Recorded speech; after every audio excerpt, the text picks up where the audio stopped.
ഞാൻ കുത്തിയിരുന്ന് ഇൻഗ്രീഡിയൻസ് നോക്കണേ ഒരു ബണ്ണ് ഉണ്ടാക്കാനാണ് കേട്ടോ. ഇതിലേക്ക് ഞാൻ ഓൾറെഡി 250 ml വാം വാട്ടർ എടുത്തിട്ടുണ്ട്. ഈ ഒരു വെള്ളത്തിലേക്ക് നിങ്ങൾ 1 ടേബിൾ സ്പൂൺ ഈസ്റ്റും 1/4 കപ്പ് ഷുഗറും 2 ടേബിൾ സ്പൂൺ കോക്കനട്ട് ഓയിലും ആണ് ആഡ് ചെയ്യേണ്ടത്. എല്ലാ കെട്ടിയന്മാരെ പോലെ എന്തെങ്കിലും ഉണ്ടാക്കി തരുമെന്ന് എൻ്റെ കെട്ടിയൻ പറയില്ല. അത് കാരണം ഞാൻ അങ്ങോട്ട് പോയി ചോദിക്കും എന്തെങ്കിലും ഉണ്ടാക്കി തരട്ടെ എന്ന്. എനിക്ക് ഉണ്ടാക്കാനുള്ള പൂതി കാരണമാണ്. അപ്പം അതുകൊണ്ട് ബണ്ണ് ഉണ്ടാക്കി കൊടുക്കാൻ പിന്നെ ഒന്നും നോക്കില്ല, അങ്ങനെ ഉണ്ടാക്കി കളഞ്ഞാലോന്ന് ഞാനും.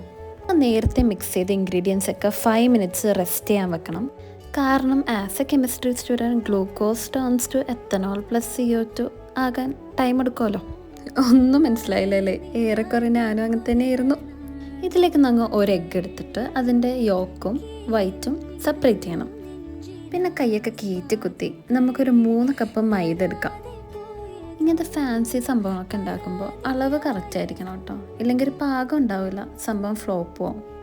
എനിക്കിപ്പോൾ സമ്മർ ബ്രേക്ക് ആയതുകൊണ്ട് തന്നെ എനിക്ക് കുറേ ടൈം കിട്ടുന്നുണ്ട് കേട്ടോ. നമ്മൾ ആക്ടിവേറ്റ് ചെയ്യാൻ വെച്ച മിക്സ് ആയിട്ടുണ്ട്. അപ്പോൾ ഇതിലേക്ക് ആഡ് ചെയ്യണം. പിന്നെ എഗ്ഗിൻ്റെ യോക്കും ആഡ് ചെയ്തിട്ട് അതിലേക്ക് 1 ടേബിൾ സ്പൂൺ ഉപ്പും ആഡ് ചെയ്യണം. ബിസ്കില്ലാതെ ഒരു കളിയില്ല കേട്ടോ. ഈ മിക്സ് കൈകൊണ്ടാണ് കേട്ടോ കുഴച്ചെടുക്കണ്ടേ. അതിന് പകരം ഞാനിവിടെ മണ്ടത്തരം കാണിച്ചുകൊണ്ടിരിക്കണേണ്. ഈ ബാറ്റർ വിസ്ക് ചെയ്തുകൊണ്ടിരിക്കണേണ്.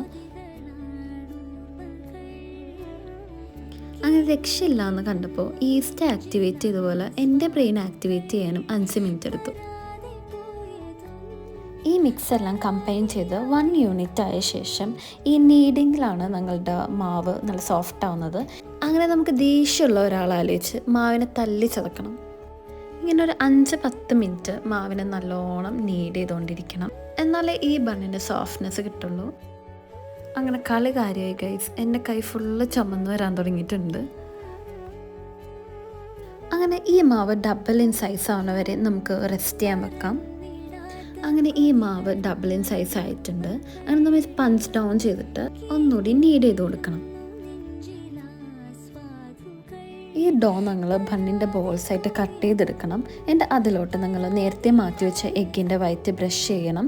അതിലോട്ട് സെസമി സീഡ് സ്പ്രിങ്കിൾ ചെയ്ത് കൊടുക്കണം. പിന്നെ ഒരു 375 ഡിഗ്രിയിൽ 30 മിനിറ്റ് ബേക്ക് ചെയ്തെടുത്താൽ ഞങ്ങൾ ബണ്ണ് റെഡിയാണ്. എൻ്റെ കയ്യിൽ നിന്ന് ബ്രഷ് ചെയ്യുന്ന വീഡിയോയും ബേക്ക് ചെയ്യുന്ന വീഡിയോ മിസ്സായി പോയിട്ടുണ്ട്. നല്ല അടിപൊളി ടെക്സ്ചറിലാണ് കേട്ടോ ബണ്ണ് കിട്ടിയിരിക്കുന്നത്. ഡു ട്രൈ ഇറ്റ്, ബോത്ത് റെസിപ്പിയാണ്. ബണ്ണിന് ഇടിച്ചതൊക്കെ നല്ലപോലെ ഏറ്റും. റെസിപ്പി സക്സസ് ആയിട്ടോ.